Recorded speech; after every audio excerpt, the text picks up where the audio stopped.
ಎಲ್ರಿಗೂ ನಮಸ್ಕಾರ ಸ್ನೇಹಿತರೆ. ಜ್ಯೋತಿಷ್ಯ ಶಾಸ್ತ್ರದ ಪ್ರಕಾರ ಅಕ್ಟೋಬರ್ ತಿಂಗಳು ವೃಶ್ಚಿಕ ರಾಶಿಯವರಿಗೆ ಹೇಗಿರಲಿದೆ, ಕೌಟುಂಬಿಕ ಜೀವನ, ವೃತ್ತಿ ಜೀವನ, ಆರೋಗ್ಯ, ಶಿಕ್ಷಣ, ಆರ್ಥಿಕ ಸ್ಥಿತಿ ಹೇಗಿರಲಿದೆ ಎನ್ನುವ ಬಗ್ಗೆ ಸಂಪೂರ್ಣ ಮಾಹಿತಿಯನ್ನು ನೋಡೋಣ. ಅದಕ್ಕೂ ಮುನ್ನ ಸ್ನೇಹಿತರೆ, ನೀವಿನ್ನೂ ನಮ್ಮ ಚಾನಲ್ಗೆ ಸಬ್ಸ್ಕ್ರೈಬ್ ಆಗಿಲ್ಲ ಎಂದಾದರೆ ಕೂಡಲೇ ಸಬ್ಸ್ಕ್ರೈಬ್ ಮಾಡಿಕೊಳ್ಳಿ. ಹಾಗೆಯೇ ವಿಡಿಯೋಗೆ ಒಂದು ಲೈಕ್ ಮಾಡಿ, ವಿಡಿಯೋ ಸ್ಕಿಪ್ ಮಾಡದೆ ಕೊನೆಯವರೆಗೂ ನೋಡಿ. ವೃಶ್ಚಿಕ ರಾಶಿಯವರ ಮಾಸ ಭವಿಷ್ಯ 2024. ಈ ತಿಂಗಳು ನಿಮಗೆ ಉತ್ತಮವಾಗಿರುತ್ತೆ. ಆರ್ಥಿಕವಾಗಿ ಈ ತಿಂಗಳು ನಿಮಗೆ ಒಳ್ಳೆಯದು ಅಂತಲೂ ಹೇಳಬಹುದು. ಕಾರ್ಮಿಕ ವರ್ಗದ ಜನರು ಪ್ರಗತಿಗೆ ಅವಕಾಶಗಳನ್ನು ಪಡೆಯುತ್ತಾರೆ ಮತ್ತು ನಿಮ್ಮ ಕೆಲಸದಲ್ಲಿ ಜನರ ವಿಶ್ವಾಸವೂ ಹೆಚ್ಚಾಗುತ್ತೆ. ವ್ಯಾಪಾರದಲ್ಲಿ ನಿಮ್ಮದೇ ಆದ ಕೆಲವು ದೊಡ್ಡ ಕೆಲಸವನ್ನು ನೀವು ಪ್ರಾರಂಭಿಸಬಹುದು. ಈ ತಿಂಗಳು ನೀವು ಹಣಕಾಸಿನ ಸಹಾಯವನ್ನು ಪಡೆಯುತ್ತೀರಿ ಮತ್ತು ಜನರು ನಿಮ್ಮ ನಡವಳಿಕೆಯಿಂದ ಪ್ರಭಾವಿತರಾಗ್ತಾರೆ. ಈ ತಿಂಗಳು ಕೆಲವು ವಿವಾದಾತ್ಮಕ ಪರಿಸ್ಥಿತಿಯಿಂದಾಗಿ ನೀವು ಕುಟುಂಬ ಪ್ರದೇಶದಲ್ಲಿ ನಷ್ಟವನ್ನು ಅನುಭವಿಸಬಹುದು. ನಿಮ್ಮ ಮಾತಿನ ಮೇಲೆ ಹಿಡಿತ ಸಾಧಿಸುವುದು ಒಳ್ಳೆಯದು. ನೀವು ಈ ತಿಂಗಳು ದೊಡ್ಡ ಹೂಡಿಕೆ ಮಾಡಲು ಬಯಸಿದರೆ ಇದು ನಿಮಗೆ ಉತ್ತಮ ಸಮಯ. ಷೇರು ಮಾರುಕಟ್ಟೆಯಲ್ಲಿ ಕೆಲಸ ಮಾಡುವವರಿಗೆ ಲಾಭ ಸಿಗಲಿದೆ. ರಾಜಕೀಯ, ಸಾಮಾಜಿಕ ಕ್ಷೇತ್ರದಲ್ಲಿ ಕೆಲಸ ಮಾಡುವವರಿಗೆ ಈ ತಿಂಗಳು ಉತ್ತಮವಾಗಿರುತ್ತೆ. ನಿಮಗೆ ಕೆಲವು ವಿಶೇಷ ಹುದ್ದೆ ಅಥವಾ ಗೌರವವನ್ನು ನೀಡಬಹುದು. ಇದರಿಂದಾಗಿ ನಿಮ್ಮ ಸ್ಥಾನಮಾನ ಹೆಚ್ಚಾಗುತ್ತೆ. ವೃಶ್ಚಿಕ ರಾಶಿಯವರಿಗೆ ಅಕ್ಟೋಬರ್ ಆರಂಭವು ತುಂಬಾ ಶುಭವಾಗಲಿದೆ. ಈ ಸಮಯದಲ್ಲಿ ನಿಮ್ಮ ಕೆಲಸಗಳು ಸಮಯಕ್ಕೆ ಸರಿಯಾಗಿ ಪೂರ್ಣಗೊಳ್ಳುತ್ತವೆ. ಇದು ನಿಮಗೆ ವಿಭಿನ್ನ ವಿಶ್ವಾಸವನ್ನು ನೀಡುತ್ತದೆ. ನಿಮ್ಮ ಕಳೆದು ಹೋದ ಹಣವು ಇದ್ದಕ್ಕಿದ್ದಂತೆ ಅನಿರೀಕ್ಷಿತವಾಗಿ ನಿಮ್ಮ ಬಳಿಗೆ ಬರಬಹುದು. ಯೋಜನೆಯಲ್ಲಿ ಮುಂಚಿತವಾಗಿ ಹೂಡಿಕೆ ಮಾಡೋದ್ರಿಂದ ಭಾರಿ ಲಾಭಕ್ಕೆ ಕಾರಣವಾಗುತ್ತೆ. ಈ ಸಮಯದಲ್ಲಿ ನೀವು ಕುಟುಂಬ ಸದಸ್ಯರ ಸಂಪೂರ್ಣ ಬೆಂಬಲವನ್ನು ಪಡೆಯುತ್ತೀರಿ. ನಿಮ್ಮ ಸಂಪತ್ತಿನಲ್ಲಿ ಹೆಚ್ಚಳವಾಗುವುದು. ನೀವು ದೀರ್ಘಕಾಲದ ಉದ್ಯೋಗವನ್ನು ಹುಡುಕ್ತಾ ಇದ್ರೆ ನಿಮಗೆ ಉತ್ತಮ ಅವಕಾಶಗಳು ಸಿಗುತ್ತವೆ. ನೀವು ಪ್ರಯತ್ನಿಸಿದರೆ ಅಪೇಕ್ಷಿತ ಯಶಸ್ಸನ್ನು ಪಡೆಯುವಿರಿ. ತಿಂಗಳ ಮಧ್ಯದಲ್ಲಿ ನಿಮ್ಮ ಮನೆಯಲ್ಲಿ ಧಾರ್ಮಿಕ ಅಥವಾ ಶುಭ ಕಾರ್ಯಗಳು ನಡೆಯಬಹುದು. ಅವಿವಾಹಿತರ ವಿವಾಹ ನಿಗದಿಯಾಗಬಹುದು. ಇದು ಮನೆಯಲ್ಲಿ ಸಂತೋಷದ ವಾತಾವರಣವನ್ನು ಸೃಷ್ಟಿ ಮಾಡುತ್ತೆ. ತಿಂಗಳ ದ್ವಿತೀಯಾರ್ಧದಲ್ಲಿ ನಿಮ್ಮ ಸ್ವಭಾವದಲ್ಲಿ ಆಕ್ರಮಣಶೀಲತೆಯನ್ನು ಕಾಣಬಹುದು. ಈ ಸಮಯದಲ್ಲಿ ಯಾರೊಂದಿಗೂ ಮಾತನಾಡುವಾಗ ಕೆಟ್ಟ ಪದಗಳನ್ನು ಬಳಕೆ ಮಾಡುವುದನ್ನು ತಪ್ಪಿಸಿ.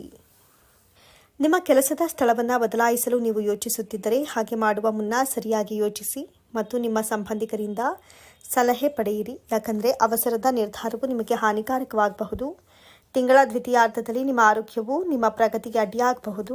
ವ್ಯವಹಾರಕ್ಕೆ ಸಂಬಂಧಿಸಿದ ಜನರು ಅಪೇಕ್ಷಿತ ಲಾಭ ಅಥವಾ ವಿಸ್ತರಣೆಯನ್ನು ಹೊಂದಲು ಈ ಅವಧಿಯಲ್ಲಿ ಶ್ರಮಿಸಬೇಕಾಗುತ್ತೆ. ಈ ಸಮಯದಲ್ಲಿ ನೀವು ನಿಮ್ಮ ಪ್ರತಿಸ್ಪರ್ಧಿಗಳಿಂದ ಕಠಿಣ ಸ್ಪರ್ಧೆಯನ್ನು ಎದುರಿಸಬಹುದು ಮತ್ತು ಸ್ಥಿರವಾದ ಆರ್ಥಿಕ ಸ್ಥಿತಿಯನ್ನು ಕಾಪಾಡಿಕೊಳ್ಳುವ ಸವಾಲನ್ನು ಸಹ ನೀವು ಎದುರಿಸ್ತೀರಿ. ಪ್ರೇಮ ಸಂಬಂಧಗಳು ಸಾಮಾನ್ಯವಾಗಿರುತ್ತೆ. ಕಹಿ ಸಿಹಿ ಸಂಘರ್ಷದ ಹೊರತಾಗಿಯೂ ನಿಮ್ಮ ಸಂಗಾತಿಯೊಂದಿಗಿನ ನಿಮ್ಮ ಸಂಬಂಧವು ಸಂತೋಷವಾಗಿರುತ್ತೆ.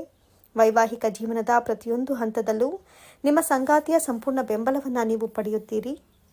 ಈ ತಿಂಗಳು ಹೊಸ ಆಸ್ತಿ ಇತ್ಯಾದಿಗಳಲ್ಲಿ ಹೂಡಿಕೆ ಮಾಡಲು ನೀವು ಮನಸ್ಸು ಮಾಡಬಹುದು. ಈ ತಿಂಗಳು ಹೊಸ ಯೋಜನೆಯ ಬಗ್ಗೆ ನೀವು ಯೋಚಿಸುವಿರಿ. ವೈವಾಹಿಕ ಜೀವನ. ಈ ತಿಂಗಳು ನಿಮ್ಮ ವೈವಾಹಿಕ ಜೀವನವು ಉತ್ತಮವಾಗಿರುತ್ತೆ. ಆದರೆ ಸಣ್ಣ ವಿಷಯಗಳಿಗೆ ಸಂಬಂಧಿಸಿದಂತೆ ಸಂಗಾತಿಯೊಂದಿಗೆ ವಿವಾದಗಳು ಕಂಡುಬರುತ್ತೆ. ಆದರೆ ನಿಮ್ಮಿಬ್ಬರ ನಡುವಿನ ಪ್ರೀತಿಯು ಹೆಚ್ಚಾಗುತ್ತೆ. ಈ ಸಮಯದಲ್ಲಿ ನಿಮ್ಮ ಸಂಗಾತಿಯ ಆರೋಗ್ಯದ ಬಗ್ಗೆ ಕಾಳಜಿ ವಹಿಸಿ ಮತ್ತು ಅವರಿಗೆ ನಿಮ್ಮ ಭಾವನಾತ್ಮಕ ಬೆಂಬಲವನ್ನು ನೀಡಿ. ನಿಮ್ಮ ಮಕ್ಕಳಿನಿಂದ ನೀವು ಗೌರವವನ್ನು ಪಡೆಯುತ್ತೀರಿ ಮತ್ತು ಅವರೊಂದಿಗೆ ಅಮೂಲ್ಯವಾದ ಸಮಯವನ್ನು ಕಳೆಯುತ್ತೀರಿ ಮತ್ತು ಅವರು ತಮ್ಮ ವೃತ್ತಿಪರ ಕ್ಷೇತ್ರಗಳಲ್ಲಿ ಪ್ರಗತಿಯನ್ನು ಸಾಧಿಸುತ್ತಾರೆ. ವೈವಾಹಿಕ ಜೀವನವನ್ನು ಮಧುರವಾಗಿಸಲು ನೀವು ಬಯಸಿದರೆ ನೀವು ನಿಮ್ಮ ಸಂಗಾತಿಯೊಂದಿಗೆ ವಾದಿಸಬಾರದು. ಅವರ ಭಾವನೆಗಳನ್ನು ಅರ್ಥ ಮಾಡಿಕೊಳ್ಬೇಕು. ಯಾವುದೇ ರೀತಿಯ ವಿವಾದವಿದ್ದರೆ ಅದನ್ನು ಮಾತುಕತೆಯ ಮೂಲಕ ಪರಿಹರಿಸಿಕೊಳ್ಳಿ. ಪ್ರೇಮ ಜೀವನ. ಈ ತಿಂಗಳು ನಿಮ್ಮ ಪ್ರೇಮ ಜೀವನ ಉತ್ತಮವಾಗಿರುತ್ತೆ. ನೀವು ಅವಿವಾಹಿತರಾಗಿದ್ದರೆ ಪ್ರೇಮ ವಿವಾಹದ ಸಾಧ್ಯತೆಗಳಿವೆ. ನೀವು ನಿಮ್ಮ ಪ್ರೀತಿ ಪಾತ್ರರೊಂದಿಗೆ ನಿಮ್ಮ ಮನಸ್ಸು ಬಿಚ್ಚಿ ಮಾತನಾಡುವಿರಿ. ಇಬ್ಬರ ನಡುವೆ ಉಡುಗೊರೆಗಳ ವಿನಿಮಯ ನಡೆಯಲಿದೆ. ನೀವು ಉತ್ತಮ ಫಲಿತಾಂಶಗಳನ್ನು ಪಡೆಯುತ್ತೀರಿ. ಆದರೆ ಪ್ರೇಮ ವ್ಯವಹಾರಗಳಿಗೆ ಇದು ಸರಿಯಾದ ಸಮಯವಲ್ಲ. ಈ ಸಮಯದಲ್ಲಿ ಯಾವುದೇ ತಪ್ಪು ತಿಳುವಳಿಕೆ ನಿಮ್ಮ ಸಂಬಂಧವನ್ನು ಹಾಳು ಮಾಡಬಹುದು. ಈ ಸಮಯದಲ್ಲಿ ನಿಮ್ಮ ಸಂಗಾತಿಯ ಮೇಲೆ ಯಾವುದೇ ರೀತಿಯ ಒತ್ತಡವನ್ನು ಹೇರಬೇಡಿ ಅಥವಾ ಅನಗತ್ಯವಾಗಿ ಅವರನ್ನು ಅನುಮಾನಿಸಬೇಡಿ. ಹೊಸದಾಗಿ ಸಂಬಂಧ ಶುರುವಾಗಿದ್ದರೆ ಆತುರದಲ್ಲಿ ಯಾವುದೇ ನಿರ್ಧಾರ ತೆಗೆದುಕೊಳ್ಳಬೇಡಿ. ಶಿಕ್ಷಣ. ವೃಶ್ಚಿಕ ರಾಶಿಯ ವಿದ್ಯಾರ್ಥಿಗಳಿಗೆ ಈ ತಿಂಗಳು ಉತ್ತಮವಾಗಿದೆ. ಈ ತಿಂಗಳು ನಿಮ್ಮ ಅಧ್ಯಯನದಲ್ಲಿ ನೀವು ಉತ್ತಮ ಫಲಿತಾಂಶಗಳನ್ನು ಪಡೆಯುತ್ತೀರಿ. ಈ ಸಮಯದಲ್ಲಿ ನೀವು ಯಾವುದೇ ಸ್ಪರ್ಧಾತ್ಮಕ ಪರೀಕ್ಷೆಯನ್ನು ನೀಡಿದರೆ ನೀವು ಅದರಲ್ಲಿ ಯಶಸ್ಸನ್ನು ಪಡೆಯುತ್ತೀರಿ. ನಿಮ್ಮ ಅಧ್ಯಯನದಲ್ಲಿ ಉತ್ತಮ ಫಲಿತಾಂಶಗಳನ್ನು ನೀವು ಬಯಸಿದರೆ ನೀವು ನಿಮ್ಮ ಕಠಿಣ ಪರಿಶ್ರಮವನ್ನು ಇನ್ನಷ್ಟು ಹೆಚ್ಚಿಸಬೇಕು. ಅಧ್ಯಯನದ ಜೊತೆಗೆ ನಿಮ್ಮ ಪ್ರತಿಭೆಗೆ ಸಮಯ ನೀಡಿ. ಬಿಡುವಿನ ವೇಳೆಯಲ್ಲಿ ನಿಮ್ಮ ಆಸಕ್ತಿಗೆ ಅನುಗುಣವಾಗಿ ಕೋರ್ಸ್ ಅಥವಾ ಡಿಪ್ಲೊಮೊ ಮಾಡಬಹುದು. ನೀವು ಯಾವುದೇ ಭಾಷಾ ಕೋರ್ಸ್ ಮಾಡ್ತಾ ಇದ್ರೆ ಇದರಲ್ಲಿ ನಿಮಗೆ ಉತ್ತಮ ಅವಕಾಶಗಳಿದೆ. ನೀವು ವೈದ್ಯಕೀಯ ಅಥವಾ ITI ಪ್ರವೇಶಕ್ಕೆ ತಯಾರಿ ನಡೆಸ್ತಾ ಇದ್ದರೆ ನೀವು ನಿಮ್ಮ ಗುರಿಯತ್ತ ಗಮನ ಹರಿಸಬೇಕು. ಏಕಾಗ್ರತೆಯಿಂದ ನಿಮಗೆ ಯಶಸ್ಸು ಲಭಿಸುವುದು. ಆರೋಗ್ಯ. ಈ ತಿಂಗಳು ನೀವು ನಿಮ್ಮ ಆರೋಗ್ಯದ ಬಗ್ಗೆ ಹೆಚ್ಚಿನ ಕಾಳಜಿ ವಹಿಸಬೇಕಾಗುತ್ತೆ. ಆರೋಗ್ಯದ ಬಗ್ಗೆ ನಿರ್ಲಕ್ಷ್ಯವು ನಿಮಗೆ ಭಾರಿ ನಷ್ಟವನ್ನು ಉಂಟು ಮಾಡುತ್ತೆ. ಆರಂಭದಲ್ಲಿ ನೀವು ನಿಮ್ಮ ಆರೋಗ್ಯದ ಬಗ್ಗೆ ಹೆಚ್ಚಿನ ಗಮನ ಹರಿಸಬೇಕು. ಈ ಸಮಯದಲ್ಲಿ ನೀವು ಆರೋಗ್ಯಕ್ಕೆ ಸಂಬಂಧಿಸಿದ ಸಮಸ್ಯೆಗಳನ್ನು ಹೊಂದಬಹುದು. ಆದರೆ ನಂತರ ನಿಮ್ಮ ಆರೋಗ್ಯ ಸುಧಾರಿಸುತ್ತೆ. ಆದರೆ ನಿಮಗೆ ಸ್ವಲ್ಪ ದೈಹಿಕ ನೋವು ಉಂಟಾಗಬಹುದು. ನಿಮ್ಮ ಆರೋಗ್ಯವು ದುರ್ಬಲವಾಗಿರಬಹುದು. ಈ ಸಮಯದಲ್ಲಿ ನಿಮ್ಮ ರೋಗ ನಿರೋಧಕ ಶಕ್ತಿ ದುರ್ಬಲವಾಗಬಹುದು. ಇದು ಸಂಭವಿಸಿದಲ್ಲಿ ವೈದ್ಯರನ್ನು ಸಂಪರ್ಕಿಸಿ ಮತ್ತು ನಿಮ್ಮ ಅನಾರೋಗ್ಯಕ್ಕೆ ಸರಿಯಾದ ಚಿಕಿತ್ಸೆ ಪಡೆಯಿರಿ. ನಿಮಗೆ ಈಗ ಗುರುಬಲ ಮತ್ತು ಶನಿಬಲ ಇಲ್ಲ, ಆದರೂ ಭಯ ಬೇಡ. ಶನಿಯ ಸಾಡೆಸಾತಿಯ ಪ್ರಭಾವದಿಂದ ಹೊರಗೆ ಬಂದಿದ್ದೀರಿ. ಹೀಗಾಗಿ ತೊಂದರೆಗಳು ಕಡಿಮೆ, ಆದರೂ ಒತ್ತಡಗಳು ಇರುತ್ತವೆ. 6ನೇ ಮನೆಯ ಗುರು ಒತ್ತಡವನ್ನು ಕೊಡ್ತಾನೆ.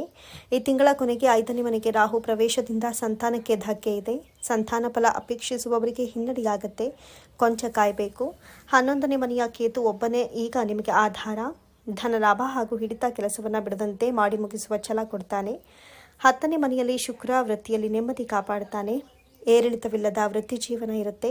5ನೇ ಮನೆಯ ರಾಹು ಮಗನ ಜೊತೆ ಬಾಂಧವ್ಯಕ್ಕೆ ಕೊಂಚ ಧಕ್ಕೆ ತರ್ತಾನೆ. ಪೂರ್ವ ಪುಣ್ಯದ ಸ್ಥಾನಕ್ಕೆ ರಾಹು ಪ್ರವೇಶ ಮಾಡೋದ್ರಿಂದ ನಿಮ್ಮ ಪುಣ್ಯಕ್ಕೆ ಕಪ್ಪು ಛಾಯೆ ಬೀಳಿದೆ. ಇದರಿಂದ ವೈಯಕ್ತಿಕವಾಗಿ ಕೆಲವು ನಷ್ಟಗಳಾಗಬಹುದು. ವಿದ್ಯಾರ್ಥಿಗಳಿಗೂ ಹಿನ್ನಡೆ ಇದೆ. ನಿರೀಕ್ಷಿತ ಫಲಿತಾಂಶ ಸಿಗೋದಿಲ್ಲ. ಉನ್ನತ ವ್ಯಾಸಂಗಕ್ಕೆ ಅಡ್ಡಿ ಆತಂಕಗಳು ಎದುರಾಗಬಹುದು. 11ನೇ ಮನೆಯಲ್ಲಿ ಬುಧ ಇರೋದು ಕೂಡ ನಿಮಗೆ ಧನ ಲಾಭವನ್ನೇ ಸೂಚಿಸುತ್ತೆ. ಒಟ್ಟಾರೆ ನಿಮಗೆ ಈ ಮಾಸ ಮಿಶ್ರ ಫಲ. ಗುರು ರಾಹು ವ್ಯತಿರಿಕ್ತ ಸ್ಥಾನದಲ್ಲಿರೋದ್ರಿಂದ ಆರೋಗ್ಯ ಹಾಗೂ ಸಾಮಾಜಿಕ ಗೌರವಕ್ಕೆ ಕೊಂಚ ತೊಂದರೆ ಇದೆ. ಮನೆ ದೇವರ ದರ್ಶನ ಮಾಡಿ, ಕಾಳಹಸ್ತಿಯ ದರ್ಶನ ಮಾಡಬನ್ನಿ. ಪರಿಹಾರಗಳು. ಪ್ರತಿದಿನ ಹನುಮಾನ್ ಚಾಲಿಸ ಪಠಿಸೋದ್ರಿಂದ ಅಥವಾ ಕೇಳೋದ್ರಿಂದ ಕೈ ಹಿಡಿದ ಕೆಲಸ ಕಾರ್ಯಗಳು ಯಶಸ್ವಿಯಾಗುತ್ತವೆ. ಉದ್ದಿನ ಬೇಳೆ ಮತ್ತು ಕಪ್ಪು ಬಟ್ಟೆ ದಾನ ನೀಡೋದ್ರಿಂದ ವಿದ್ಯಾರ್ಥಿಗಳಿಗೆ ಶುಭವಾಗಲಿದೆ. ಶ್ರೀ ಶನೇಶ್ವರನ ದೇವಾಲಯಕ್ಕೆ ಪೂಜಾ ಸಾಮಗ್ರಿಗಳನ್ನು ನೀಡೋದ್ರಿಂದ ಕುಟುಂಬದಲ್ಲಿ ಧನಾತ್ಮಕ ಪ್ರಗತಿ ದೊರೆಯಲಿದೆ. ಶ್ರೀ ಗುರುಪೂಜೆ ಮಾಡೋದ್ರಿಂದ ಭೂ ವಿವಾದಗಳು ದೂರವಾಗಲಿದೆ. ಕೆಂಪು, ಕೇಸರಿ ಮತ್ತು ಹಾಲಿನ ಬಣ್ಣದ ಕರವಸ್ತ್ರ ಬಳಸಿದರೆ ನಿರೀಕ್ಷಿತ ಫಲಗಳು ದೊರೆಯಲಿದೆ. ಹಣಕಾಸಿನ ಪರಿಸ್ಥಿತಿ ಸುಧಾರಿಸಲಿದೆ. ವೃಶ್ಚಿಕ ರಾಶಿಯವರದ್ದು ಮೂಲತಃ ಪರಿಶ್ರಮಿ ಸ್ವಭಾವ. ಕಷ್ಟಪಟ್ಟು ಮಾಡುವ ಕೆಲಸ ಕಾರ್ಯಗಳಿಗೆ ತಕ್ಕಂತೆ ಆದಾಯವೂ ದೊರೆಯುತ್ತೆ. ಕೇವಲ ಆರ್ಥಿಕ ಪ್ರಗತಿ ಮಾತ್ರವಲ್ಲದೆ ಸ್ಥಿರತೆಯೂ ಕಂಡುಬರುತ್ತೆ. ಬುದ್ಧಿವಂತಿಕೆಯಿಂದ ದೊರೆಯುವ ಹಣದ ಅಲ್ಪ ಭಾಗವನ್ನು ಉಳಿಸುವ ಅಭ್ಯಾಸ ಮಾಡಿಕೊಳ್ಬೇಕು. ರಾಹುವಿನ ದೃಷ್ಟಿ 11ನೇ ಮನೆಗೆ ಇರುವ ಕಾರಣ ಅನಿರೀಕ್ಷಿತ ಆದಾಯ ದೊರೆಯುತ್ತೆ. ನಿಮ್ಮ ಯೋಜನೆಯಂತೆ ನಿರ್ದಿಷ್ಟ ಮಟ್ಟದ ಹಣವನ್ನು ಗಳಿಸುವವರೆಗೂ ಬಿಡೋದಿಲ್ಲ. ವಿದೇಶಿ ಕಂಪನಿಗಳಿಗೆ ಉದ್ಯೋಗ ದೊರೆತು ಹಣ ಗಳಿಕೆ ಹೆಚ್ಚಾಗುತ್ತೆ. ಹಣದ ಕೊರತೆ ಉಂಟಾದಲ್ಲಿ ತಂದೆಯಿಂದ ಹಣದ ಸಹಾಯವೂ ದೊರೆಯುತ್ತೆ. ಹಣಕಾಸಿನ ವಿಚಾರದಲ್ಲಿ ಆತ್ಮೀಯರ ಸಲಹೆಯನ್ನು ಕೇಳೋದು ಒಳ್ಳೆಯದು. ಸ್ನೇಹಿತರೆ, ಮಾಹಿತಿ ನಿಮಗೆ ಇಷ್ಟವಾದಲ್ಲಿ ದಯವಿಟ್ಟು ಶೇರ್ ಮಾಡಿ, ಲೈಕ್ ಮಾಡಿ ಮತ್ತು ನಮ್ಮ ಚಾನಲ್ಗೆ ಸಬ್ಸ್ಕ್ರೈಬ್ ಮಾಡಿಕೊಳ್ಳಿ. ಎಲ್ಲರೂ ಭಕ್ತಿಯಿಂದ ಓಂ ನಮಃ ಶಿವಾಯ ಅಂತ ಕಮೆಂಟ್ ಮಾಡಿ. ಧನ್ಯವಾದಗಳು.